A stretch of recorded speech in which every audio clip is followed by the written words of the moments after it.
মকর সংক্রান্তিতে উৎসব মুখর ত্রিপুরার গ্রাম বাংলা, ঐতিহ্যে ফিরল বাঙালির পার্বণ।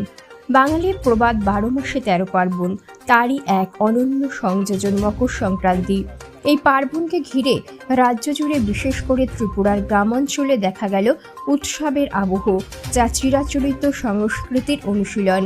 হিন্দু ধর্মাবলম্বীদের কাছে মকর সংক্রান্তি এক বিশেষ তাৎপর্যপূর্ণ দিন, যা এখনও গ্রাম বাংলায় অত্যন্ত আন্তরিকতা ও নিষ্ঠার সঙ্গে পালিত হয়।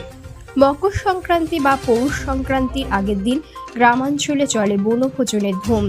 ভোরবেলায় স্নান সেরে বুড়ির ঘর জ্বালিয়ে আগুনে তাপ নেওয়ার রীতিও মানা হয় বহু পরিবারে। এরপর বাড়িতে বাড়িতে চলে পিঠে পুলির আয়োজন। ভাপা পিঠে, চিতই, পাটিসাপটা সহ নানা ধরনের ঐতিহ্যবাহী পিঠের সমাহার।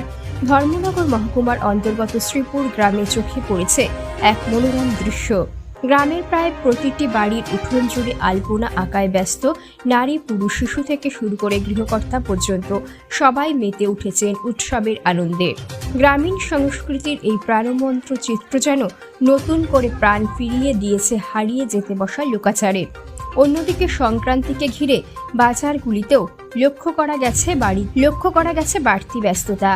বাজারে উঠেছে নানা প্রজাতির বড় বড় মাছ, বোয়াল, কাতলা, রুই, ইলিশ, চিতল, পাবদা, গলদা চিংড়ি প্রভৃতি। মাছের পাশাপাশি মাংসের দোকানগুলিতেও ছিল ক্রেতাদের ভিড়। সব মিলিয়ে মকর সংক্রান্তি উপলক্ষে ত্রিপুরার গ্রাম বাংলায় আরও ফিরে এসেছে আনন্দ, ঐতিহ্য ও সামাজিক মিলনের এক উজ্জ্বল ছবি।